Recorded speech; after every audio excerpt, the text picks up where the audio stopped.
أعوذ بالله من الشيطان الرجيم بسم الله الرحمن الرحيم لا حول ولا قوة إلا بالله العلي العظيم حسبنا الله ونعم الوكيل نعم المولى ونعم النصير وبه نستعين وهو خير ناصر ومعين وصلى الله على رسوله الكريم حبيب إله العالمين سيدنا ونبينا ومولانا أبي القاسم محمد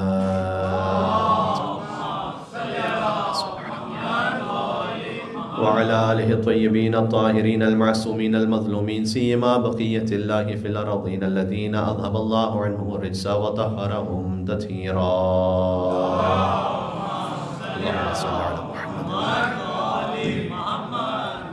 رحمة الله على محبيهم واللعنة الدائمة على أعدائهم أجمعين. دعائے توسل کا وہ حصہ کہ جو امام علی نقی علیہ السلام سے مخصوص ہے وہ سب اپنی اپنی حاجات کے لیے پڑھیں. بسم اللہ الرحمن الرحیم یا ابا الحسن یا علی ابن محمد ایها الهادي النقي يا ابن رسول الله يا حجة الله على خلقه يا سيدنا ومولانا إنا توجهنا واستشفعنا وتوسلنا بك إلى الله وقدمناك بين يدي حاجاتنا يا وجيها عند اشفع لنا ایک مرتبہ اور یا وجیہا عند اشفع لنا عند اللہ. نعرہ صلوات اللہم صلی علی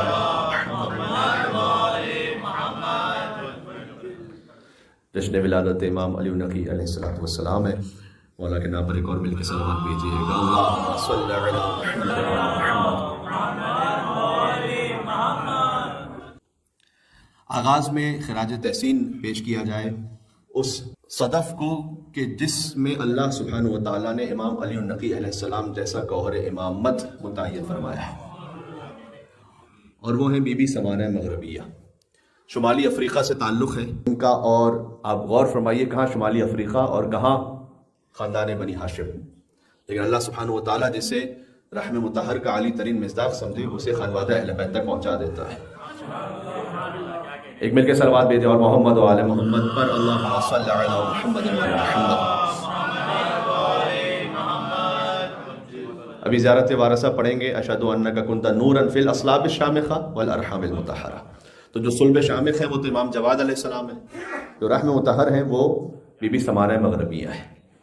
اللہ سبحانہ وتعالیٰ نے یہ اہتمام کیا ہے، اور آپ کو یہ ملے گا کہ بہت سے افراد نے اپنا تعلق اور رشتہ جوڑنے کی کوشش کی خانوادہ رسالت سے بھی اور ائمہ علیہ السلام کی خاندانوں سے بھی، کہ نسل رسالت ہم سے آگے بڑھ جائے. لیکن اللہ نے جہاں جس بی بی کو یہ مقام عطا کیا اور اس کے لیے احترام رکھا کہ نسل رسالت جو آگے بڑھی وہ بی بی خدیجہ الکبریٰ سلام اللہ علیہا سے آگے بڑھی، اور جو ائمہ علیہ السلام کی نسل آگے بڑھی ان میں سے بہت ساری ایسی خواتین ہیں کہ جو عربی نہیں ہیں، عجمی ہیں. بی بی شہر بانو ہے، ایران سے ان کا تعلق ہے. بی بی سمانہ مغربی ہیں، شمالی افریقہ سے تعلق ہے. اور کچھ ائمہ علیہ السلام کی ازواج وہ ہیں کہ جن کا تعلق حتیٰ فرانس کے علاقوں سے بھی کچھ بنتا ہے. یعنی اللہ سبحانہ وتعالیٰ نے یہ دیکھا کہ اس وقت اس روئے زمین پر سب سے زیادہ باعظمت اور باتقویٰ خاتون کون سی ہیں، انہیں کسی بھی ذریعے سے پہنچایا ائمہ علیہ السلام کی خانوادے تک. اور چونکہ اس وقت کا جو طریقہ کار تھا وہ کنیز ہی کے طور پر بظاہر ہوتا تھا، تو لہٰذا اس طریقے سے ائمہ علیہ السلام کے گھر تک پہنچایا گیا. تو بی بی سمانہ مغربیہ اللہ سبحانہ وتعالیٰ نے قرآن میں کہا ہے کہ انی لا اضیع عمل عامل منکم من ذکر او انثی، میں تم میں سے کسی بھی عمل کرنے والے کے عمل کو ضائع نہیں کرتا ہوں، چاہے وہ مرد ہو یا عورت ہو، یعنی اگر کسی نے کوئی نیکی کی اللہ سبحانہ وتعالیٰ ہرگز ضائع نہیں کرتا اسے. یہ قانون آپ ہمیشہ اپنے ذہن میں رکھیے گا. آپ نے جو نیکی کی ہے یا آپ اسے اپنی زندگی میں دیکھیں گے, اگر کسی مصلحت کی وجہ سے نہ دیکھیں زندگی میں, تو مرنے کے بعد آپ کی اولاد دیکھے گی. یہ طے شدہ بات ہے. اب یہ بھی ایک واقعہ فوراً ذہن میں آ گیا امام النقی علیہ السلامی کا, سناتا ہوں آپ کی خدمت میں. ابھی ہم نے زیارت جامع کبیرہ پڑھی, اس زیارت میں عادتکم الاحسان, اہل بیت آپ کی عادت ہی میں احسان کرنا. وسجیتکم الکرم, آپ کی فطرت میں ہے کرم کرنا. آپ 1 2 3 مرتبہ احسان نہیں کرتے, آپ کی عادت میں احسان کرنا, روٹین ہے آپ کا احسان کرنا. اور یہ بھی نہیں فرمایا کہ آپ کی عادت میں مسلمانوں پر احسان کرنا, آپ کی عادت میں سب پر احسان کرنا. تو امام علی نقی علیہ السلام ہی کے زمانے میں ایک شخص جس کا نام ہے یوسف ابن یعقوب, اور وہ کرسچن ہے, اور اسے متوکل نے طلب کیا تھا اپنے دربار میں. اب متوکل کے طلب کرنے کا مطلب ہی, اگر مجھے آگے موقع مل سکا تو میں عرض کروں گا کہ جو خبیث ترین بادشاہ ہے خلفاء بنی عباس میں وہ متوکل ہے, اور وہ زمانے امام علی نقی علیہ السلام میں. تو متوکل نے طلب کیا, تو اس کا یا تو یہ مطلب ہے کہ بہت بھاری کو جرمانہ عائد کرے گا, یا زندان میں ڈال دے گا, یا قتل کروا دے گا. متوکل کے دربار میں طلب کرنے کا مطلب یہ ہوتا تھا. تو اس نے اپنے کسی عزیز سے, یوسف بن یعقوب نے کہا کہ مجھے متوکل نے طلب کیا ہے, تو کیا میں تمہارے امام کی نظر کر سکتا ہوں کہ اگر میں وہاں سے صحیح و سلامت واپس آ گیا تو میں 100 دینار امام کی خدمت میں پیش کروں گا. اور اس نے کہا کہ امام کائنات کے امام ہے, تم نظر کر لو اور اس کا اثر دیکھو. اور وہ سامرہ کے باہر تھا, اور سامرہ میں جب آیا متوکل کے دربار میں تو پہلے ہی گیا امام علی نقی علیہ السلام کے پاس, اور اس نے امام کی خدمت میں 100 دینار پیش کیے.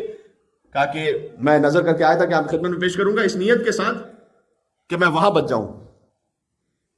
اور اس کی جان, مال, عزت اور آبرو جب اس دربار میں محفوظ رہی. دیکھیں یہ بعد میں مسلمان نہیں ہو گیا, اس کے بارے میں نہیں لکھا ہوا, بلکہ یہ کہ کرسچن ہی مر گیا. اب لیکن بہرحال ایک نیکی تو کی ہے. تو اللہ تعالیٰ قرآن میں کہہ رہا ہے کہ اللہ کسی عمل کرنے والے کے عمل کو ضائع نہیں کرتا. عمل عامل ہے یہاں پر, کسی مسلمان عمل کرنے والے کے عمل کو نہیں کہا, کوئی بھی عمل کرنے والا ہو اللہ سبحانہ و تعالیٰ اس کے عمل کو ضائع نہیں کرتا. تو اب اللہ نے اسے کیا جزا عطا فرمائی. اس کی ہسٹری میں آگے لکھا ہوا ہے کہ یہ خود تو کرسچن مر گیا, لیکن اللہ سبحانہ و تعالیٰ نے اسے شیعہ اور محب اہل بیت بیٹا عطا کر دیا. اب اس کی جو نسل تھی وہ محبان اہل بیت میں چلی آگے. اب اور فرما رہے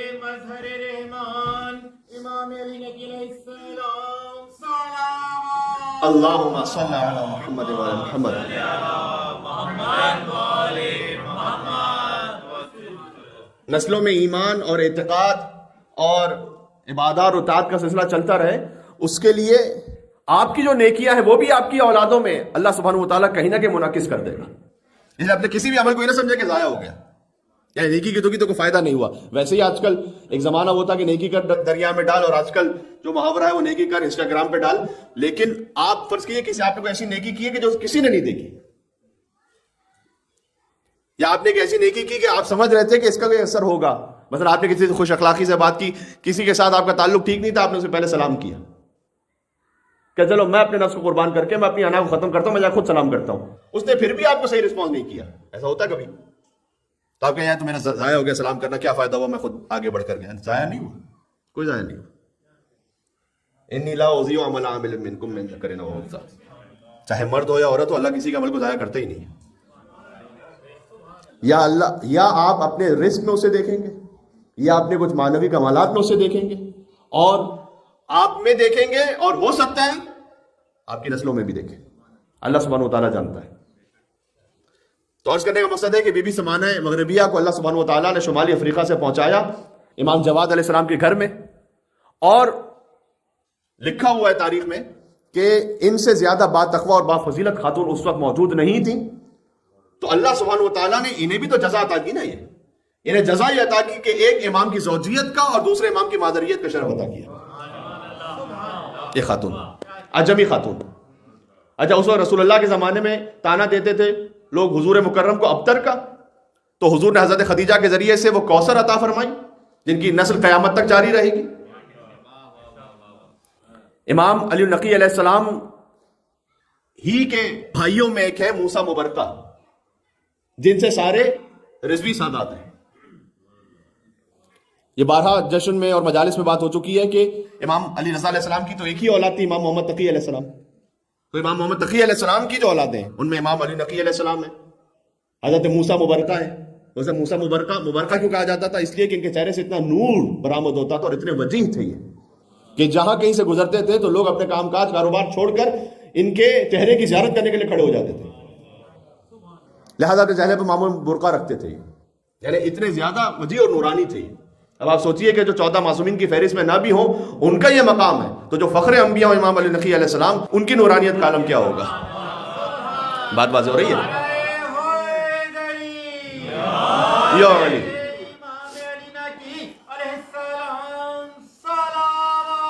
اللہم صلی علی محمد وعلی محمد۔ میرے ساتھ تسلسل میں رہیے گا، بات شروع ہوئی ہے امام علی نقی علیہ السلام کی والدہ گرامی سے، کیونکہ جشن ولادت ہے ان کا، اور پھر امام جواد علیہ السلام کی جو زوجہ امام بی بی سمانہ مغربیہ جو امام علی نقی علیہ السلام کی والدہ ہیں، امام جواد کی تمام اولادیں بی بی سمانہ مغربیہ ہی سے، ان میں پھر فاطمہ بنت محمد تقی علیہ السلام، خدیجہ بنت محمد تقی علیہ السلام، زینب بنت محمد تقی علیہ السلام، ام کلثوم بنت محمد تقی علیہ السلام، امامہ بنت محمد تقی علیہ السلام، یہ سب امام کی بیٹیاں ہیں جو بی بی سمانہ مغربیہ ہی سے۔ اب آپ اس میں نام دیکھیے، اور ایک اہم ترین نام بی بی حکیمہ بنت امام محمد تقی علیہ السلام۔ بی بی حکیمہ خاتون وہی کہ جو امام علی نقی علیہ السلام کی بہن ہے، اور انہی کے ساتھ مدفون ہے انہی کی زری میں جو سامرہ میں زری ہے، جہاں امام علی نقی علیہ السلام بھی مدفون ہے، امام حسن عسکری علیہ السلام بھی مدفون ہے، بی بی حکیمہ خاتون بھی ہے، بی بی نرجس خاتون بھی ہے، یہ تو سب جانتے ہیں۔ لیکن یاد رکھیے گا بی بی سمانہ خاتون جن کا میں ذکر کر رہا ہوں، سمانہ مغربیہ امام علی نقی کی والدہ، وہ بھی وہی حرم میں مدفون ہے، اسی سامرہ ہی میں مدفون ہے، یہ کم مومنین جانتے ہیں۔ یعنی بی بی سمانہ مغربیہ اپنے بیٹے علی نقی اور اپنے پوتے حسن عسکری ہی کے جوار میں۔ بات واضح ہو رہی ہے؟ بی بی سمانہ مغربیہ کی بیٹی ہے بی بی حکیمہ خاتون، تو ماں اور بیٹی ساتھ ہی میں ہے۔ بی بی حدیثہ خاتون جو والدہ امام حسن عسکری علیہ السلام کی، امام علی نقی کی زوجہ، وہ بھی وہیں پر ہے، وہیں مدفون ہے، سامرہ ہی کے حرم میں۔ چونکہ امام علی نقی علیہ السلام اپنے پورے خانوادے کے ساتھ ہجرت کر کے گئے تھے مدینہ سے سامرہ، اور یہ ہجرت ہوئی ہے سن 233 ہجری میں، بعض کتابوں میں 243 بھی لکھا ہوا ہے، لیکن زیادہ شاید خریدے کا 233 ہے۔ تو 233 ہجری سے لے کر آپ اندازہ لگائیے 254 ہجری میں امام کی شہادت ہے، تو یہ 20 سال اور کچھ ماہ بنتے ہیں جب امام علی نقی علیہ السلام نے سامرہ میں گزارے اپنے پورے خانوادے کے ساتھ۔ اب امام علی نقی علیہ السلام کی اولادوں میں ایک امام حسن عسکری علیہ السلام ہے، ایک وہ معروف ہستی جو انتہائی جلیل القدر ہیں جنہیں آپ سب حضرت سید محمد کے نام سے جانتے ہیں، جو بلد میں مدفون ہے۔ در حقیقت جب امام علی النقی مدینہ سے سامرہ تشریف لائے تھے تو حضرت سید محمد کو مدینہ میں اپنا نمائندہ رکھا تھا تاکہ لوگوں کے امور آپ سنبھالیے وہاں پر۔ انتہائی جلیل القدر، اتنے بڑے امام زادے ہیں یہ، اور اتنا عظیم مقام ہے ان کا کہ اکثر شیعہ تو یہی سمجھتے تھے کہ امام علی نقی علیہ السلام کے بعد حضرت سید محمد ہی امام ہونے والے ہیں، یعنی کہ جس کا مقام اتنا ہو کہ گویا امامت سے مل رہا ہو۔ جو غازی عباس علیہ السلام کے لیے ایک شاعر نے شعر کہا کہ ایسی رفعت کہ جہاں سرحد عصمت مل جائے، ایسی رفعت کہ جہاں سرحد عصمت مل جائے اور 2 قدم آگے بڑھے اور امامت مل جائے۔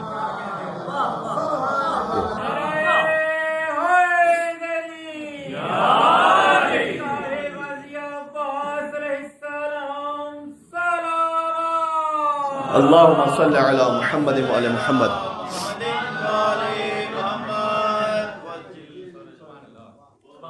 تو آپ اس پورے خانوادے میں دیکھیں، حضرت سید محمد وہ شبیہ ہیں غازی ابوالفضل عباس علیہ السلام کی، اور صدام لعین واصل جہنم ہو گیا، اس نے اپنے زمانے میں امام حسین علیہ السلام کے حرم پر اٹیک بھی کیا، آج تک گولیوں کے نشان وہاں موجود بھی ہیں، آپ نے دیکھا ہوگا جنہوں نے زیارت کی ہے انہوں نے اسے وہ پریزرو کر کے رکھا ہوا تاکہ وہ ظلم کی یاد باقی رہے کہ یہاں پر اتنے محترم مقدس مقام پر بھی فائر کیا گیا تھا اور یہاں ظلم کیا گیا۔ لیکن کہا یہ جاتا ہے کہ 2 حرم ایسے تھے جن میں جانے کی وہ جرأت نہ کر سکا، اور جن کی بے ادبی کی وہ جرأت نہ کر سکا ان کی جلالت کی وجہ سے، ایک غازی ابوالفضل عباس علیہ السلام کا حرم اور ایک بلد میں حضرت سید محمد ابن امام علی نقی علیہ السلام کا حرم۔ یہی وہ حضرت سید محمد ہیں کہ اگر کوئی ان کے حرم میں جھوٹی قسم کھا لے تو اس پر اسی وقت عذاب نازل ہوتا ہے. اگر اللہ سبحانہ و تعالیٰ کی کوئی جھوٹی قسم نعوذ باللہ من ذالک کھا لے. لہٰذا وہاں پر لوگ بہت سے اپنے مالی معاملات طے کروانے کے لیے اسی حرم میں آتے ہیں, کہتے ہیں اب قسم کھاؤ. اگر کوئی ڈسپیوٹ ہو گیا کسی طور پر بھی حل نہیں ہو پا رہا, کہتے ہیں قسم کھاؤ اللہ سبحانہ و تعالیٰ کی حضرت سید محمد کی ذریعے کے سامنے. وہ جرت نہیں کر سکتا وہاں پر کوئی جھوٹی قسم کھائے. وہاں سے اگر کوئی اپنے لیے, جیسے بعض لوگ حرم کی کچھ چیزیں کبھی سرقے کی نیت سے بھی اور کبھی تبرک کی نیت سے بھی بغیر اجازت کے اٹھا کے لے کے جاتے ہیں. جو یہ سرقہ جو میں نے کہا یہ کاف دو نقطے والا ہے, سرقہ والا دوسرے والا سرقہ نہیں. سرقہ عربی میں کہتے ہیں چوری کو. تو اگر کوئی اس نیت سے لے کے جائے یا کوئی تبرک ہی کی خاطر, لیکن بغیر اجازت کے, تو آپ حرم سے کوئی صدقہ بھی نہیں لے کے جا سکتے. آپ یہ نہیں کہہ سکتے کہ وہ کربلا میں تبرک ہے امام حسین علیہ السلام کے حرم کی صدقہ ہے, یہاں تو بے شمار صدقہ ہے, میرے ایک لے جانے سے کون سا فرق پڑ جائے گا, میں بغیر اجازت چھپا کے لے جاؤں. نو, ناٹ الاؤڈ. اب آپ سوچیے کہ حرم امام حسین علیہ السلام سے کوئی ایک صدقہ لینے کے لیے اللہ سبحانہ و تعالیٰ اسے غصبی قرار دے دیتا ہے. تو جو اتنے کبھی اپنی بہن کا, کبھی اپنے بھائی کا, کبھی اپنے چچا کا, کبھی اپنے ماموں کا, کبھی اپنے پتہ نہیں کس کے عزیز کا, رشتہ دار کا, مومنوں کا مال کھا کے بیٹھ جاتے ہیں, اللہ تعالیٰ اسے کیسے برداشت کرے گا کہ وہ اس جگہ پہ جو وہ غصبی ہو جاتی ہے. اب بہرحال تو بات یہ میں نے اس لیے چھڑی کہ حضرت سید محمد ابن امام علی نقی علیہ السلام, اگرچہ کہ ساری باتیں میں کچھ اور بالکل موضوع سوچ کے آیا ہوا تھا, لیکن بات سے بات یہ نکلتی چلی گئی, تو چلے ہاں ٹھیک ہے, آج خانوادہ امام علی نقی علیہ السلام پہ بات ہو جائے. پہلے امام کی والدہ پہ بات ہوئی, پھر امام کی جو زوجہ ہے حضرت حدیثہ خاتون کہ جو امام حسن عسکری علیہ السلام کی والدہ ہے, وہ بھی ساتھ میں وہی مدفون ہے. پھر امام کی جو اولاد ہے وہ امام حسن عسکری علیہ السلام تو سبھی جانتے ہیں, حضرت سید محمد, ان کی جلالت اتنی ہے کہ میں نے کہا کہ وہاں سے اگر کوئی حرم سے کوئی چیز لے آئے بغیر اجازت تو وہ سواری آگے نہیں بڑھتی. اگرچہ کہ جب ہم کاروان میں جاتے ہیں لوگوں کی بات بتلاتے ہیں تو میں ان سے ادباً یہ ریکویسٹ کرتا ہوں کہ آپ تجربہ کر کے بھی چیک نہ کیجیے گا کہ مولانا نے بتلایا تو ذرا چیک کر کے دیکھیں گاڑی چل رہی ہے نہیں چل رہی. ہو سکتا ہے اس لیے کہ یہاں سے تو چل جائے لیکن بغداد ایئرپورٹ سے جہاز رک جائے پھر آپ کا وہاں پر, تو نمازیں بخشوانے گئے تھے, روزے گلے پڑ گئے. پھر الشاکین فیکم, زیارت جامع کبیرہ میں ہے کہ اہل بیت میں بیزار ہوں ان سے جو آپ کے فضیلتوں میں شک کرتے ہیں. میرا کوئی تعلق نہیں ان سے.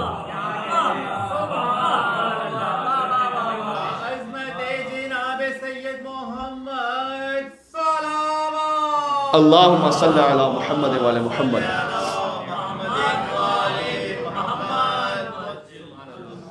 تو میں نے عرض کیا کہ حضرت سید محمد وہ شبیہ ابو الفضل عباس علیہ السلام میں اس معاملے میں بھی کہ غازی عباس علیہ السلام جیسے امام کے فرزند ہیں, امام کے بھائی ہیں, امام کے چچا ہیں, ویسے ہی حضرت سید محمد امام کے فرزند ہیں, امام کے بھائی ہیں, امام کے چچا ہیں.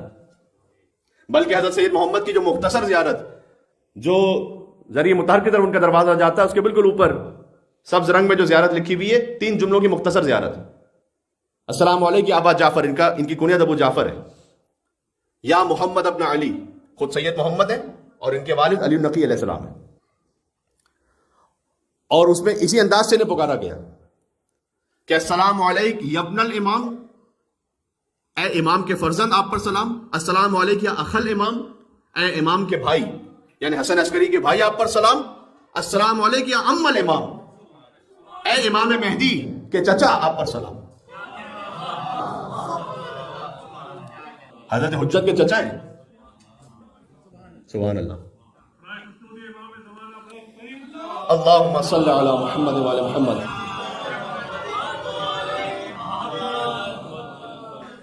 اچھا, امام علی نقی علیہ السلام کی جہاں اولادوں پر بات ہو رہی تو ایک جملہ اور کہہ دوں یہاں پر آپ کے لیے, شاید تھوڑا سا اس میں ایک لطافت بھی ہو.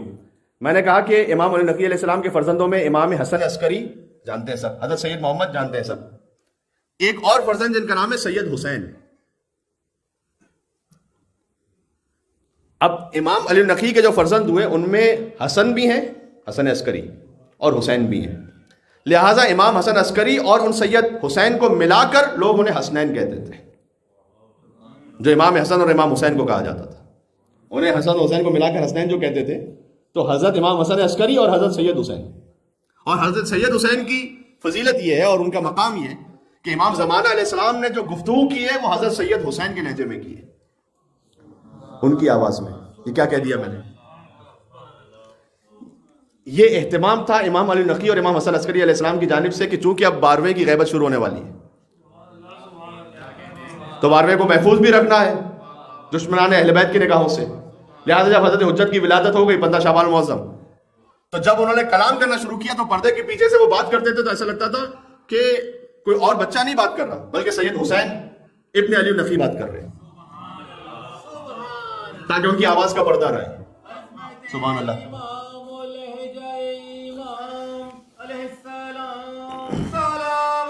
اللہم صلی علی محمد وعلی محمد.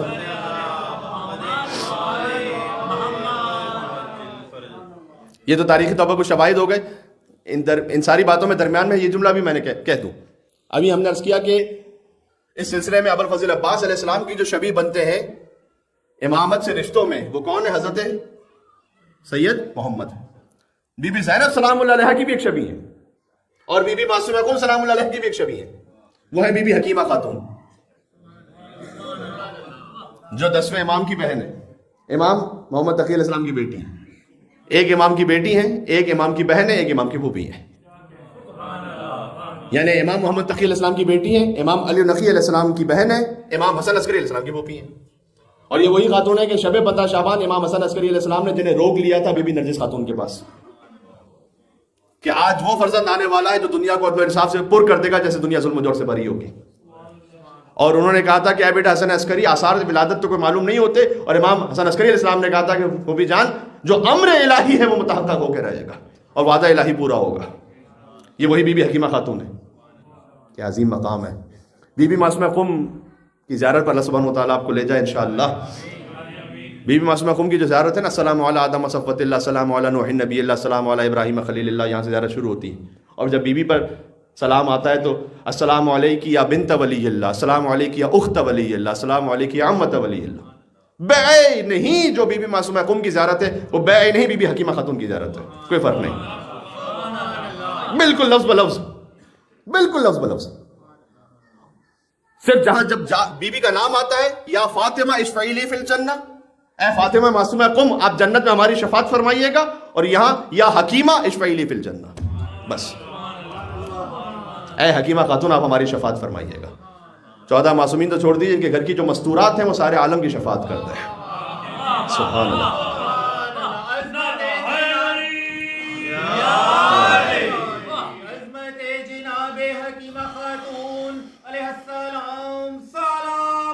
اللہم صلی علی محمد وعلی محمد.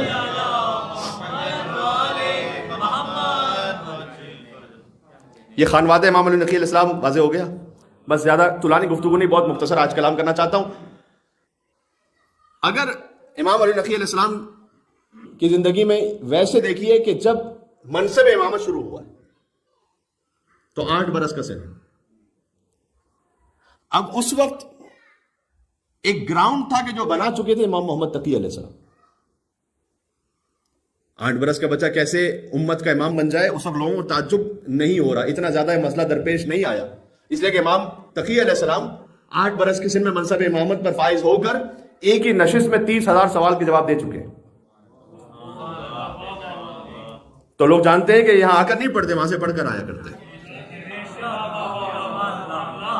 تو جو امام محمد تقی علیہ السلام کے زمانے کا ڈاؤٹ ہے وہ امام علی نقی علیہ السلام کے زمانے میں دور ہو چکا ہے.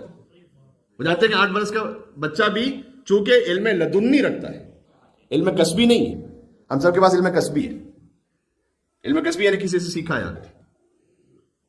آپ کو تمام شیعہ سنی ہسٹورینز یہ لکھتے ہوئے ملیں گے، چاہے امام نہ بھی مانتے ہوں، کہ امام علی نقی علیہ السلام عالم و زمانہ ہی، امام جعفر صادق علیہ السلام عالم و زمانہ ہی، اپنے زمانے کے سب سے بڑے عالم، امام تقی علیہ السلام عالم و زمانہ. یہ لفظ آپ کو کثرت سے ریپیٹ ہوتا ہوا ملے گا.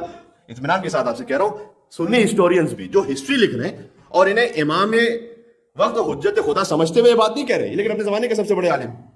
تو سوال تو ان سے ہوتا ہے کہ آپ کہہ رہے ہیں کہ اپنے زمانے کے سب سے بڑے عالم ہے، تو ان کا استاد کون ہے؟ شاگردوں کے تو نام لکھیے، استاد کا تو نام لکھیے. کون ہے استاد؟ جب آپ استاد تلاش نہ کر پائیں تو پھر سمجھ جائیں کہ وہ سینہ بسینہ علم ہے کہ جس کے لیے امیر المومنین نے فرمایا کہ اللہ کے رسول نے مجھے 1000 علم کے باب سکھلا اور میں نے ہر باب سے 1000 باب کو نکالا. یہ وہ علم ہے. اللہ اکبر. اللہم صلی علی محمد وعلی محمد.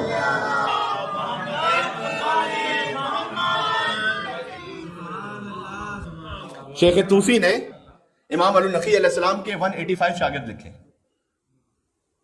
بہرحال 185 ویسے تو ایک بڑا عدد ہے، لیکن امام جعفر صادق علیہ السلام کے زمانے سے کمپیئر کیجئے تو کم ہے، 4000 تھے وہاں، کیونکہ امام علیہ السلام کے پاس بظاہر سا کا موقع نہیں ہے. لیکن 185 شاگرد امام علی نقی علیہ السلام کو سخت ترین دور میں، کہ جب نظر بندی ہے اور ابتدا میں تو قید، اور جب قید تھی تو ایک قبر امام کے سامنے کھود دی گئی تھی بظاہر امام کو خوف دلانے کے لیے. متوکل نے کام کیا تھا کہ یہ قبر آپ کی ریڈی ہے، اگر کسی کو نظر بند کر دیا جائے، شکنجے میں لے لیا جائے اور قبر بھی سامنے کھود دی جائے کہ یہ تمہاری قبر ہے. اب یہ ان علی زین العابدین کے فرزند ہیں کہ جو دربار یزید میں فخر سے اس بات کا اعلان کر رہے ہیں کہ الموت لنا عادت و شہادتنا کرامت. موت تو ہماری عادت ہے، شہادت ہماری میراث ہے. تو کون ڈرا سکتا ہے امام علی نقی علیہ السلام کو؟ لیکن بہرحال انہوں نے سامنے اپنی طرف سے اہتمام کیا، اور امام کو نظر بند بھی رکھا گیا. ان حالات میں 185 شاگرد ہو جانا معمولی بات نہیں، بہت بڑی بات ہے. اور امام نے جو اپنے زمانے میں کام کیا، میں اسے 4 نکات میں پیش کرنا چاہتا تھا، لیکن شاید اتنا وقت نہیں بچا کہ میں چاروں تک پہنچ سکوں کہ جس میں امام کی زندگی کا سارا خلاصہ ہو جائے. بندہ فقیر کی کوشش ہمیشہ یہ رہتی ہے کہ جس امام کا جشن ہو انہی پہ بات ہو، جس امام کی شہادت کی مجلس انہی پہ بات ہو. تو امام علی نقی علیہ السلام کے زمانے میں امام نے جو کام کیا ہے اپنے شاگردوں کے ذریعے سے، کہ اب امام چونکہ سامرہ میں، لہذا تقریباً امام کا جو تعلق ہے وہ ظاہری اسباب کے تحت کٹ ہو چکا ہے اکثر شیعوں سے. اتنا آسان نہیں امام سے ملنا. ایک تو یہ کہ اتنا فاصلہ، قم، اہواز، کوفہ، یہاں جو رہنے والے ہیں ان کا بڑا فاصلہ ہو گیا. اب سامرہ سے ملنا آسان نہیں اتنا. اور امام کے پاس جب پہنچے بھی، سامرہ پہنچ بھی جائے تو امام کے گھر تک کیسے پہنچیں گے؟ اتنا تو آپ میرے ساتھ ایگری کریں گے کہ جی پی ایس وغیرہ تو گوگل نہیں ہوتا تھا اس زمانے میں کہ ہم نے گوگل ڈالا جی پی ایس تو پہنچ گئے. تو آپ امام علیہ السلام تک پہنچیں گے کیسے؟ آپ کس سے بات کریں گے کہ میں علی نقی علیہ السلام سے ملنا چاہتا ہوں؟ کیا پتا آپ کو کون جاسوس ہے، کیا پتا آپ کو کون سپاہی ہے، کیا پتا آپ کو کون انڈر کور ہے. اس کے بعد اسے پیسے بھی دیں گے تو پہنچ پائیں گے امام تک؟ نہیں پہنچ. ایک جہاد ہے امام تک ملنا. تو اب ہر شیعہ تو امام تک پہنچ نہیں سکتا. تو امام علیہ السلام نے کیا کہ اپنے شاگرد متعین فرما دیا، اپنے خاص نمائندے. انہی میں سے ایک حضرت سید عبدالعظیم حسنی ہے جو رائے میں متعین فرمائے. سبحان اللہ. جن کے لیے امام نے ارشاد فرمایا کہ مرحباً یا ابو القاسم، ان کی کنیت ابو القاسم ہے، اے ابو القاسم مرحبا، انت ولینا حقا، تم ہمارے برحق ولی ہو. سید عبدالعظیم حسنی کا احترام فقط امام زادہ ہونے کی وجہ سے نہیں. وہ امام زادے ضرور ہیں، لیکن وہ 4تھی نسل میں امام حسن علیہ السلام کی اولاد میں سے. تو ہو سکتا ہے بہت سارے ایسے امام زادے ہوں کہ جو پہلی ہی نسل میں امام زادے ہوں، لیکن آپ اتنی عظمت کے ان کے قائل نہ ہوں. لیکن 4تھی نسل میں کہ امام زادہ گزرا ہے. تو سید عبدالعظیم حسنی کا احترام امام زادہ ہونے کی وجہ سے ہے، لیکن اور مزید احترام عالم اور فقیہ ہونے کی وجہ سے اور محدث ہونے کی وجہ سے. سید عبدالعظیم حسنی نے اپنے سارے عقائد پیش کیے تھے امام علی نقی علیہ السلام کے سامنے کہ آپ چیک کر لیں کہ مولا میں صحیح عقیدے پر ہوں یا نہیں. کیا نصیب ہے، کیا مقام ہے اور کیا تسلیم ہے امام کے سامنے کہ مولا مجھے چیک کر لیں میں صحیح عقیدے پر ہوں یا نہیں ہوں. امام نے کہا تولینا حق، تو ہمارے پر حق ولی ہو. اب رہے اس زمانے میں تہران نہیں تھا، رہے وہاں سے اگر کوئی امام تک پہنچنا چاہتا ہے، پہنچ نہیں پا رہا،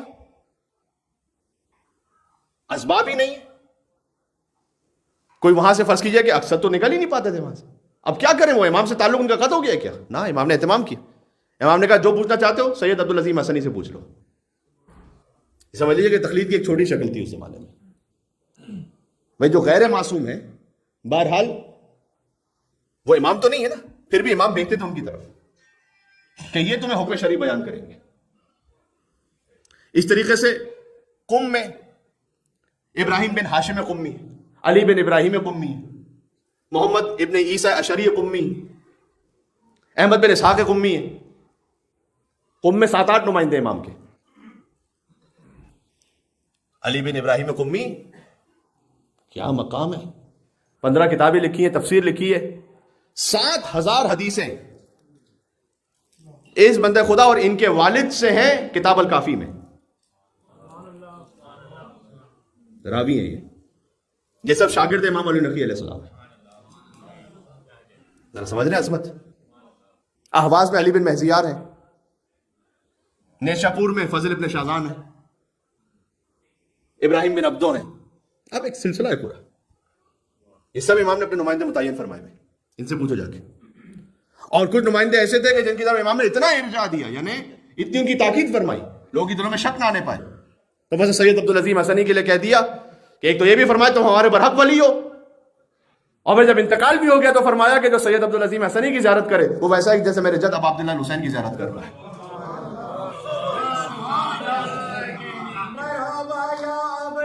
سبحان اللہ. یہ امام علی نقی علیہ السلام کے شاگرد ہیں. اللہم صلی علی محمد و علی محمد.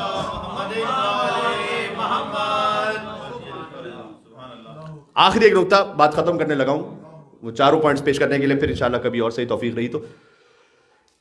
امام ہی کا زمانہ ہے کہ جب شدت سے حملہ ہے عظمت مولا کائنات پر، خاص طور پر متوکل کے زمانے میں. اہل بیت علیہ السلام کی عظمت پر نعوذ باللہ من ذالک کچھ باتیں تو ایسی ہیں میں ممبر سے کہہ نہیں سکتا. جس انداز سے مذاق اڑایا جا رہا ہے، حتیٰ بی بی فاطمہ سلام اللہ علیہا کے حوالے سے کچھ واقعات ایسے ہیں، بس میں نے اشارہ دے دیا، میں پڑھوں گا نہیں یہاں سے. نعوذ باللہ من ذالک اہل بیت کی اہانت کرو، توہین کرو، مولا کائنات کی عظمتوں پہ شک پیدا کرو. یہ حتیٰ منصور دوانکی کے دور میں بھی اتنا نہیں ہے. لیکن ایک ظلم ہونا ایک الگ بات ہوتی ہے. ایک مرتبہ ہوتا ہے کہ اہل بیت کے مقام اور عظمت پر توہین کی جائے، ان کے علمی مقام پہ شک کیا جائے. ظلم ہونے کا مطلب یہ ہے کہ سید زادے شہید ہو گئے، ذبح ہو گئے، دیواروں میں چنوا دیا گیا، یہ ظلم ایک الگ طرح کا ہے. وہ ہے منصور دوانکی کے دور میں. لیکن یہ والا ظلم جو متوکل کے زمانے کا ہے اس میں وہ بھی شامل ہے، لیکن یہ بھی شامل ہے. اس لیے اخبث الخبیث ہے متوکل. اچھا، خود متوکل کی کمر پہ ایک ایسا زخم ہو گیا تھا کہ الٹا سے لیٹتا تھا، اٹھ بھی نہیں پاتا تھا.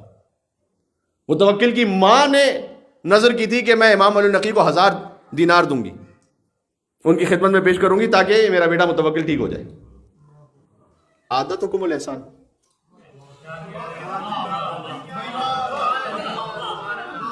کیا کہنا ہے، اتنا لیوریج ہم کسی مومن بھائی کو دینے کو تیار نہیں ہوتے. امام صاحب نے متوکل پہ احسان کر رہے، اس کی ماں نے نظر مانی، بہرحال شفا ہو گئی بعد میں. لیکن خیر متوکل کا ظلم اتنا زیادہ بڑھ گیا کہ ایک موقع پر امام علیہ السلام کی زبان مطابق جملہ آ گیا کہ کیا میرا مقام ناقہ صالح سے کم ہے؟ جب اہل بیت علیہ السلام یہ جملہ کہتے ہیں سمجھ جائیے کہ پھر مصائب اپنی شدت پر ہے. کہ امام نے کہا کہ ناقہ صالح علیہ السلام کو جب قتل کیا گیا تو اس کا عذاب بھوگتا قوم نے، اور یہ امام نے جملہ کہا اور 3 دن بعد متوکل واصل جہنم ہو گیا. متوکل کو اس کے بیٹے مستنصر نے ہی قتل کیا، اور اس کے بعد وہ بھی قتل کر دیا گیا. بعد میں مستعین آیا، بعد میں معتز آیا. معتز نے پھر امام علی نقی علیہ السلام کو زہر دیا. بات واضح ہو رہی؟ تو بہرحال امام علی نقی علیہ السلام اس زمانے میں حملہ شدت سے. آخری جملہ پڑھ رہا ہوں، بس یہ آخری جملے کا میرا مطلب ہے کہ آخری پوائنٹ ڈسکس کر رہا ہوں. امام نے عقیدے پر حملے کے مقابلے کے لیے 3 تحفے دیے ہمیں. ایک زیارت جامع کبیرہ جو ابھی پڑھی گئی، ایک زیارت امیر المومنین روز غدیر،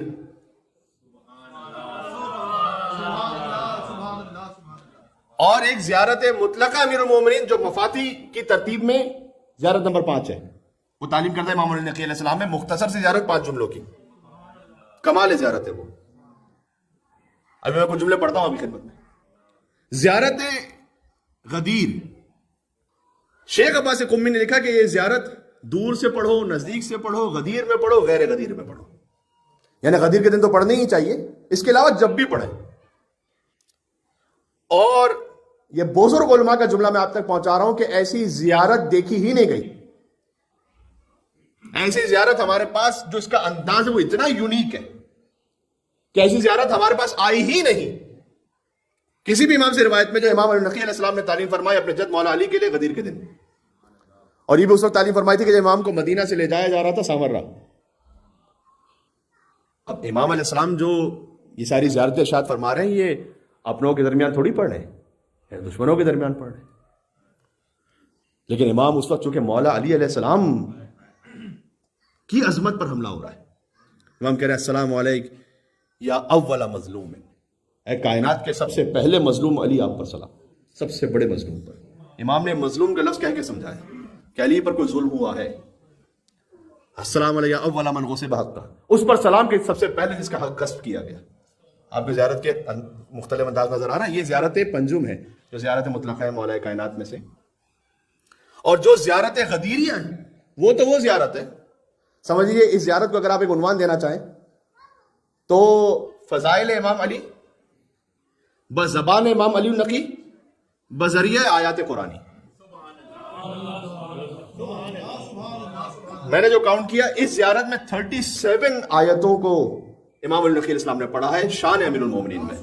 آپ کو ایسی کوئی زیارت نہیں ملے گی. اور 37 آیتیں یہ کہتے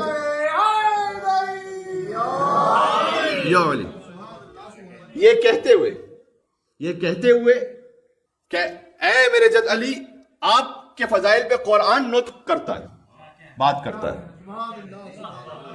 جس کا مصداق یہ ہے کہ وَمِنَ الْمُؤْمِنِينَ رِجَالٌ صَدَقُوا مَا عَاهَدُوا اللَّهَ، جس کا مصداق یہ ہے کہ وَيُطْعِمُونَ الطَّعَامَ عَلَىٰ حُبِّهِ مِسْكِينًا وَيَتِيمًا وَأَسِيرًا، جس کا مصداق یہ ہے کہ وَمِنَ النَّاسِ مَن يَشْرِي نَفْسَهُ ابْتِغَاءَ مَرْضَاتِ اللَّهِ وَاللَّهُ رَءُوفٌ بِالْعِبَادِ. یہ امام ایک کے بعد ایک آیتیں پڑھتے گئے. سبحان اللہ. یہ وہ ذریعہ ہے کہ جس کے ذریعے سے امام علیہ السلام نے مولا علی کی معرفت کروائی ہے. ایک جملہ اور عرض کر دوں. مولا رضا علیہ السلام سے روایت ہے کہ آپ نے فرمایا کہ اے ابو النصر، جہاں کہیں بھی تم دنیا میں ہو، روز عید غدیر اپنے آپ کو قبر امیر المومنین پر پہنچا دو. کیوں؟ خداوند عالم اس روز مومن اور مومنہ کے 60 سال کے گناہوں کو بخش دیتا ہے. اب جملہ سنیے گا آگے. آتش جہنم سے آزاد کرتا ہے اس سے ڈبل، 2 برابر لوگوں کو جتنا اس نے ماہ رمضان، شب قدر اور شب عید الفطر آزاد کی ایک غدیر کے دن.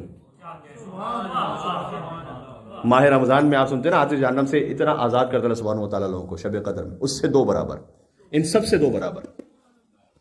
یا علی. امام علی نقی علیہ السلام گزر رہے تھے مدینہ سے سامرا، امام کو قید کر کے لے جایا جا رہا تھا، اور امام نے وہاں غدیر کا دن آیا. امام نے کہا مجھے اپنے جد علی کی قبر پہ جانے دو، اور وہاں یہ زیارت امام نے غدیر کے دن پڑھی. اب دیکھیں نا، ان مع العسر یسرا، ہر مشکل کے ساتھ ایک آسانی ہے، تو یقیناً ہر مشکل کے ساتھ ایک آسانی ہے. امام کو قید کر کے تو لے جا رہے ہیں ظاہری، لیکن یہی سبب بن گیا کہ غدیر کے دن امام قبر امیر المومنین پر ہوں. اور وہ زیارت تعلیم فرماتے ہیں کہ جو ایسی معرکۃ العراء ہو جس میں 37 آیتوں کے ذریعے سے مولا علی کے فضائل بیان کیے جائیں.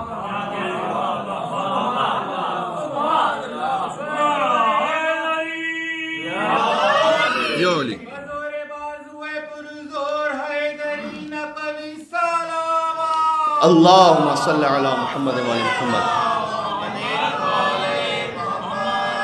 اس زیارت کی جو میں بہت لطیف بات لگتی ہے وہ یہ لگتی ہے، زیارت کس کی ہے میرے بھائی؟ مولا علی علیہ السلام کی. باقیوں کو شک ہے؟ مولا علی علیہ السلام کی زیارت ہے. آغاز زیارت کا یوں نہیں ہو رہا السلام علیکم یا امیر المومنین، السلام علیکم علی ابن ابی طالب. مولا علی کی زیارت ہے، آغاز ہے السلام علی محمد رسول اللہ.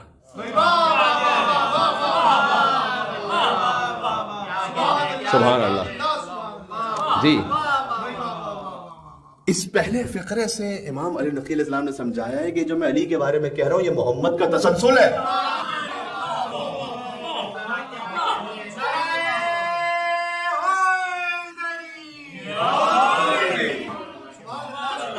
امام علی نقی علیہ السلام نے اس پہلے فقرے سے سمجھایا ہے کہ میں کسی خلیفۃ المسلمین کی زیارت نہیں پڑھ رہا، میں امام المتقین کی زیارت پڑھ رہا ہوں.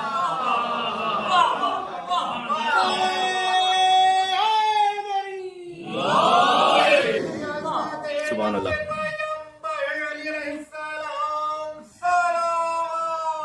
اللہم صلی علی محمد و علی محمد.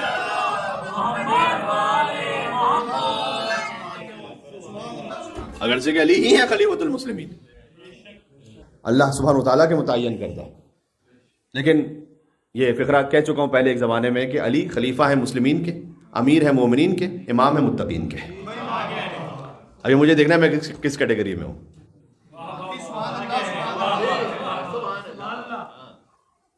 اگر انہیں فقط ایک خلیفہ کی حیثیت میں ماننا ہے، وہ بھی کہ جو لوگوں نے مل کے متعین کر دیا یا وہاں پر دنیا کے حالات کے تحت ہو گیا، تو میں مسلمانوں کے لیول پر ہوں. اگر انہیں امیر ماننا ہے، وہ امیر جو اللہ نے متعین کیا، تو پھر مومن ہونا پڑے گا.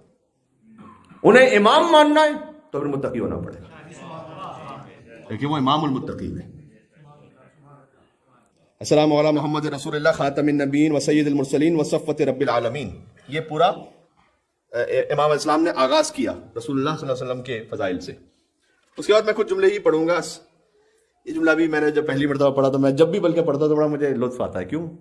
اب سوچیے ایک مرتبہ تو میں کہہ رہا ہوں مجھ جیسا خاکی خاطی گناہگار انسان، اے میرے مولا علی آپ پر سلام. ایک دفعہ خود مولا علی النقی کہیں السلام علیک یا مولا یا امیر المومنین.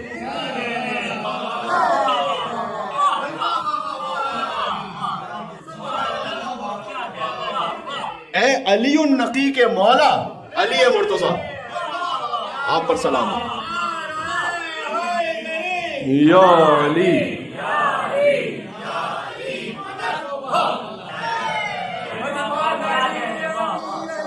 سبحان اللہ.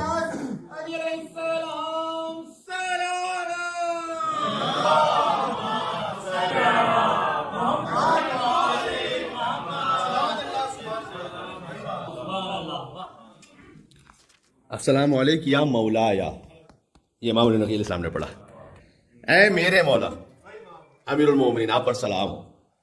یا امین اللہ فی ارض و سفیرہ فی خلق، اے اللہ کے امین اس کی زمین پر، اور اے اللہ کے سفیر اس کی مخلوقات میں. اللہ کے سفیر ہے مولا علی اور تمام ائمہ علیہم السلام. السلام علیکم یا دین اللہ القویم و صراطہ المستقیم، اے اللہ کے دین پر چلنے والے پر سلام نا. السلام علیکم یا دین اللہ، اے اللہ کے دین آپ پر سلام. اللہ کو کیا کہا جائے، کیا کہا جائے.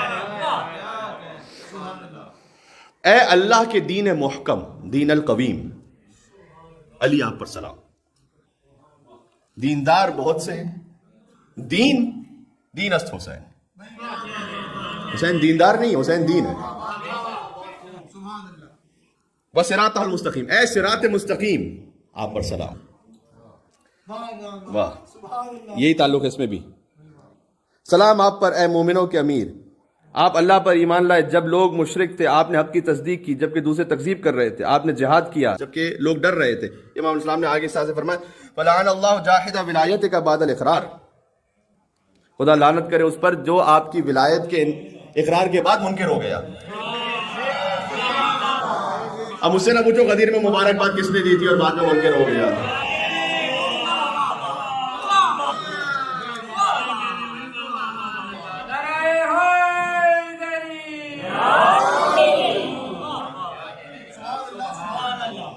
سلام اس پر جس نے اللہ سے کیے ہوئے اپنے عہد کو پورا کر دیا.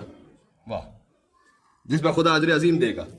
پھر آگے فرمایا خالی مولا علی علیہ السلام کے لیے نہیں، فرمایا اشہد انک و عمک و اخاک، میں گواہی دیتا ہوں، میں علی النقی گواہی دیتا ہوں کہ اے علی مرتضی آپ، و عمک آپ کے چچا حضرت حمزہ، و اخاک آپ کے بھائی جعفر طیار، الذین تاجرتم اللہ بنفوسکم، ان سب نے اپنا نفس بیچ دیا اللہ کی خدمت میں، اللہ سے تجارت کی. یہ حضرت حمزہ علیہ السلام کا مقام ہے، حضرت جعفر طیار علیہ السلام کا مقام ہے. اب آیت دیکھ لیجئے گا فَأَنزَلَ اللَّهُ فِيكُمْ، تو پس ان 37 آیتوں میں سے ایک آیت یہی ہے، تو پس اللہ نے نازل کی آیت آپ کے لیے، یعنی اے علی آپ کے لیے، اے حضرت حمزہ آپ کے لیے، اے جعفر طیار آپ کے لیے، کہ ان اللہ اشتری من المؤمنین انفسهم واموالهم بان لهم الجنہ. سورہ توبہ کی آیت کہ اللہ نے خرید لیا ہے مومنین سے ان کے نفسوں اور ان کے مالوں کو، اس کے بعد انہیں جنت عطا کر دی ہے. یہ آیت ان کے لیے نازل ہوئی ہے. سبحان اللہ. اشہد یا امیر المومنین، بار بار اس میں امیر المومنین کی تکرار بھی ہے. امیر المومنین سے پلی، اے امیر المومنین میں گواہی دیتا ہوں ان الشاک فیک ما آمن بالرسول الامین، آپ کے بارے میں شک کرنے والا تو رسول اللہ پر ایمان ہی نہیں لے کر آیا. اب یہ میں کہوں خطابت میں تو بہتوں کو اعتراض ہوگا کہ علی کو نہ ماننے والا درخت رسول اللہ کو ہی نہیں مانتا. اب امام علی نقی اسلام کا کیا کیجیے گا؟ امام علی نقی اسلام فرما رہے ہیں کہ جو آپ میں شک ایمان نہ لانے والا نہیں، شک کرنے والا، وہ آپ پر ایمان ہی نہیں لے کر آیا. اور جس نے آپ کے علاوہ کسی اور کو آپ کا مثل بنایا کہ کوئی آپ جیسا ہے، وہ دین محکم کا دشمن ہو گیا. اللہ اکبر. یا علی، میں گواہی دیتا ہوں کہ آپ خدائے عزیز و رحیم کے مقصود ہیں، آپ اس کے مقصود ہیں. اس ارشاد میں کہ ان ھذا صراطی مستقیما، اللہ نے جو آیت نازل کی ہے اس میں مراد آپ ہیں. یعنی یہ جملہ بھی بڑا میں نوٹ کر کے آیا تھا ایسے، وانت القائل، آپ اے امیر المومنین اکثر یہ کہتے تھے کہ لا تزید فی کثرت الناس تزیدنی کثرت الناس حولی عزتا، لوگوں کا کثرت میں میرے ارد گرد جمع ہو جانا میری عزت میں کوئی اضافہ نہیں کرتا. علی ان کے ماننے والوں کی وجہ سے علی نہیں بنا، وہ علی سے پہلے والے تھے. علی کی وجہ سے اس کے ماننے والے مومن بنتے.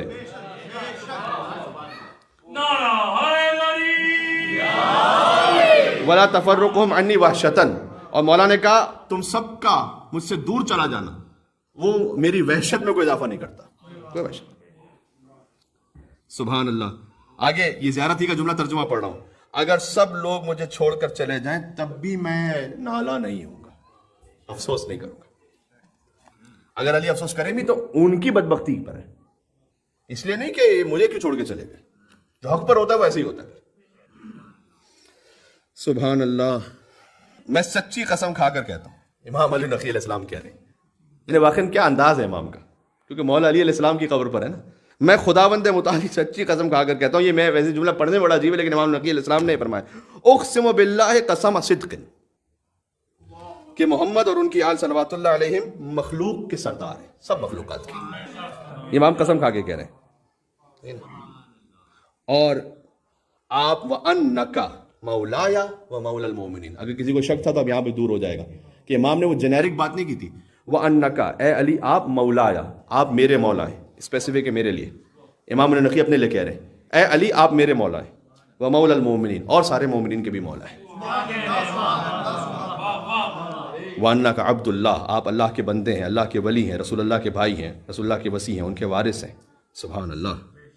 اور آپ رسول اللہ آپ ہی کے لیے قسم کھا کر کہتے تھے کہ اس خدا کی قسم جس نے مجھے حق کے ساتھ مبعوث کیا ہے کہ اے علی جس نے آپ کا انکار کیا وہ مجھ پر ایمان ہی نہیں لے کر آیا. ابھی جملہ پڑھو، من جحدک ولا اقر باللہ من جحدک. رسول اللہ تک بات نہیں، ابھی آپ بات آگے جا رہی ہے. جس نے آپ کا انکار کیا اس نے اللہ کا اقرار ہی نہیں کیا. اس لیے زیارت غدیر کو پڑھ لیجئے گا.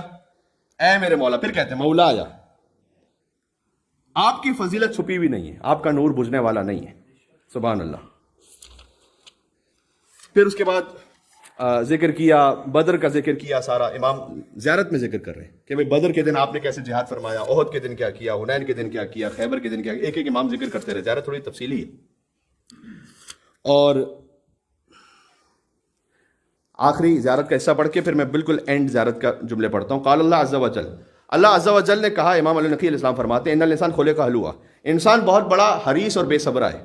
اذا مسہ الشر جزوعا، جب اس تک کوئی برائی پہنچتی ہے تکلیف تو جزا فضا فریاد کرتا ہے، یہ مجھ تک کیوں آ گئی.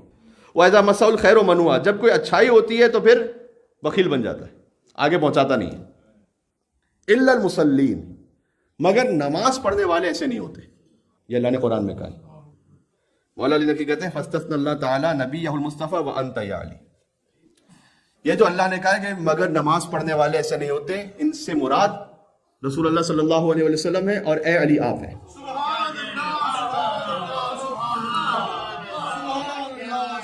کیا بات ہے، عجب زیارت ہے خدا کی قسم. سبحان اللہ.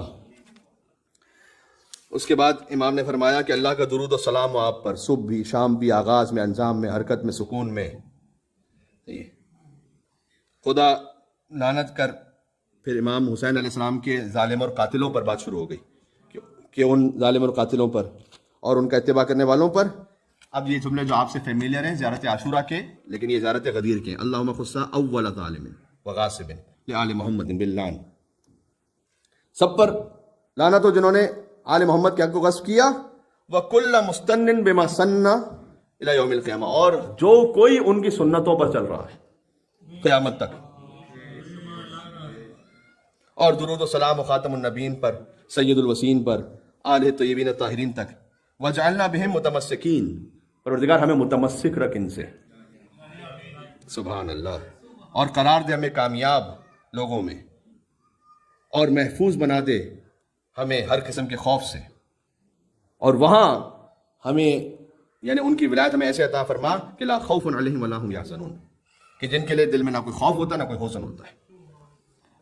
فنائے عشق اپنی بقا سے ملنے جاتے ہیں، مودت کی مہک بن کر ہوا سے ملنے جاتے ہیں. ہماری جستجو توحید ہے لیکن توسل سے، ہم در مولا نقی پر خدا سے ملنے جاتے ہیں. ہم امام علی نقی علیہ السلام سے خدا سے متصل ہونے جاتے ہیں. بات ختم ہو گئی عزیزوں. آج کی گفتگو میں ابتدا میں امام علی نقی علیہ السلام کے خانوادے پر گفتگو ہوئی. ان کی والدہ کے لیے جو ایک جملہ ہے وہ میں اپنی ماؤں بہنوں کے لیے دہرا دوں. بی بی سمانہ مغربیہ جن پر میں بات کر چکا ہوں، خود امام علی نقی علیہ السلام کا فرمان ہے کہ امی عارفۃ بحقی، میری ماں میرے حق کی عارفہ تھی. اس پہ یقیناً گفتگو ہو تو پھر ایک دوسری گفتگو شروع ہو جائے گی. امام رضا علیہ السلام کی زیارت میں ہے، جو زیارت کو کرے گا اس ثواب ملے گا. کون؟ ہر ایک نہیں، عارفن بحق کے، جو ان کے حق کو پہچانتے ہوئے زیارت کرے. بی معصومہ خم کی زیارت میں عارفن بحق کے. ہاں، عارفن بحق کا مطلب کیا ہوتا ہے؟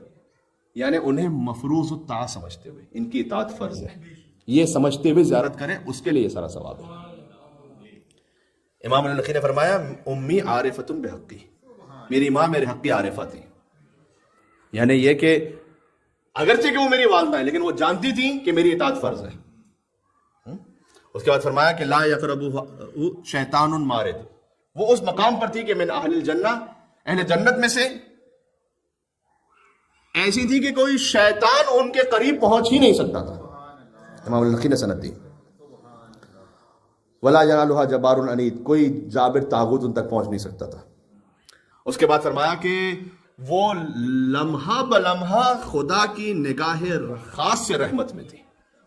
یہ امام علیہ السلام کی سند موجود ہے ان کی والدہ کے لیے. میری گزارش ہے مستورات سے، ایک سمپل سا پیغام اس میں ہے لیکن زندگی بھر کے لیے کافی ہے. وہ جو امام نے فرمایا نا کہ شیطان ان کے قریب نہیں پہنچ سکتا تھا. میری جوانوں سے گزارش ہے، بالخصوص میری مائیں بہنیں جو سن رہی ہیں، آپ کی زندگی میں کیسے بھی حالات ہوتے ہیں، شیطان کو کبھی اپنے قریب نہ پٹکنے دیں. یہاں اگر آپ نے کوئی کوتاہی دکھائی تو شیطان وسوسہ کرتا ہے. قل اعوذ برب الناس ملک الناس الہ الناس من شر الوسواس الخناس والذی یوسوس فی صدور الناس. وہ سینوں میں وسوسے کرتا ہے. کبھی وہ وسوسہ کرے گا کہ تمہارے حالات ایسے ہیں، چھوڑ دو شوہر کو. کبھی وہ وسوسہ کرے گا کہ یہاں نہ تمہیں کوئی مالی طور پر پریشانی ہوگی، سوشل سیکورٹی سسٹم بھی سپورٹ کرے گا، طلاق لے لو تو کیا فرق پڑتا ہے. یہ سارے وسوسے ہیں شیطان کی. میں یہ نہیں کہہ رہا کہ کبھی کبھار ہوتا ہے ایسا کہ کوئی بہت ایسی سچویشن ہو جاتی ہے کہ جہاں پر اللہ تعالیٰ نے رکھا ہے بہرحال طلاق کا سسٹم، لیکن یہ ہر دوسرے تیسرے دن سوچنے والی بات نہیں ہے. یہ شیطان کا وسوسہ ہے جو بڑی شدت سے کرتا ہے وہ. اور بعد میں پتا چلا کہ کتنے ہی ایسے کیسز ہوتے ہیں کہ 2 ماہ بعد، 3 ماہ بعد، 6 مہینے بعد، 1 سال بعد پھر خود ایک پچھتاوا ہو رہا ہوتا ہے کہ وہ کام کیوں کیا تھا. لیکن اب انا اڑے آتی ہے اور اب اتنا زیادہ کانفلکٹ ہو چکا ہوتا ہے، اتنا زیادہ آپس میں غصہ اور انوموسٹی ہو چکی ہوتی کہ اب میڈیشن کا کوئی چانس رہتا نہیں. نہ شیطان کو موقع دیجیے. آپ کے لیے شاید فائنینشیل سسٹم کے اعتبار سے سپورٹ ہو جائے گا، لیکن باپ بھی ضروری ہے بچوں کی تربیت کے لیے، اور ماں بھی ضروری ہے. ماں کا احترام اور ماں کا وہ پیار اور ماں کی وہ ممتا وہ بھی ضروری ہے تربیت کے لیے. بات واضح ہو رہی؟ بس جان گرامی، امام اسلام نے فرمایا، بات کو ختم کر رہا ہوں، کہ میری ماں وہ تھی کہ شیطان ان کے قریب نہیں آ سکتا تھا. کبھی شیطان آپ کو بے حجابی کے نام پہ بہکائے گا، ہو سکتا ہے کبھی فیمنزم کے نعروں پہ بہکائے، یہاں پر اس تقریر کا یہ مقصد نہیں ہے کہ سامنے سے مردوں کو ظلم کرنے کی اجازت مل گئی. میں یہ نہیں کہنا چاہ رہا ہوں. وہ ایک حدیث میں آیا کہ جو خاتون اپنے شوہر کی بد اخلاقی پر صبر کرے، حدیث ہے، اللہ سبحانہ و تعالیٰ اسے حضرت آسیہ کے ساتھ محشور فرمائے گا. حضرت آسیہ سلام اللہ علیہ، ان کا جو شوہر ہے وہ فرعون ہے نا. تو بہرحال اگر کوئی اپنے شوہر کی بدخلقی پر صبر کرے تو اللہ سبحانہ و تعالیٰ حضرت آسیہ کے ساتھ محشور فرمائے گا. اب اس حدیث کا یہ مطلب نہیں ہے کہ مردوں کو کہا جا رہا ہے کہ تم فرعون بن جاؤ تاکہ تمہاری بیوی آسیہ بن جائے. یہاں پر عورتوں کو صبر کرنے کی تاکید کی جا رہی ہے، مردوں کو فرعون بننے کے لیے نہیں کہا جا رہا. محمد صلی اللہ اللہم صلی علی محمد وعلی محمد. بات ختم ہو گئی.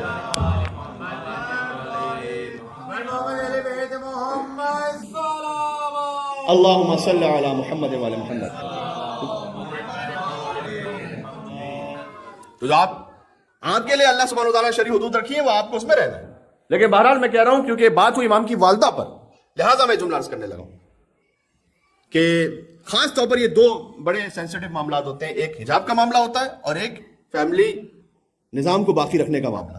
اس میں شیطان سب سے زیادہ آگے وسوسہ کرتا ہے کسی مومنہ کے دل میں.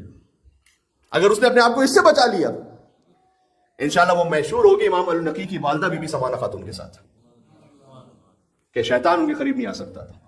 اپنے آپ سے دور کر دیں شیطان کو. لاحول پڑھیں، سورہ قل اعوذ برب الفلق، قل اعوذ برب الناس پڑھیں رات کے وقت بالخصوص ہوتے وقت. یہ کرنے کے بعد انشاءاللہ اہل بیت علیہ السلام کی شفاعت بھی نصیب ہوگی. ان کی زندگی سے خاص ہماری زندگیوں میں رحمتیں برکتیں شامل بھی رہیں گی انشاءاللہ. جشن کا اختتام کر رہا ہوں. دعا امام زمانہ علیہ السلام پڑھتے ہیں، جو وہ امام زمانہ کے جو پوتے ہیں امام علی نقی علیہ السلام کے، اور بہت زیادہ تیاری کروائی امام علی نقی علیہ السلام نے. اپنے امام حجت عجل اللہ تعالیٰ فرج شریف کی غیبت کی اور بعد میں ان کے ظہور کی، لیکن وہ موقع بالکل نہیں بن پایا. تقریباً 55 منٹ ہو گئے مجھے بات کرتے ہوئے. بات کو اختتام کرتے ہیں حضرت حجت کے نام پر برائے خوشنودی امام علی نقی علیہ السلام. آج ہم اس دعا کو پڑھ رہے ہیں. بسم اللہ الرحمن الرحیم. اللہم کن لولیک حجت ابن الحسن صلواتک علیہ وعلی آبائہ فی هذه وفي كل ما شاء الله وليا وقائدا سب مل کے وہاں تک ودلیلا حتى نسكنه أرضك طوعا وتمتعه فيها طويلا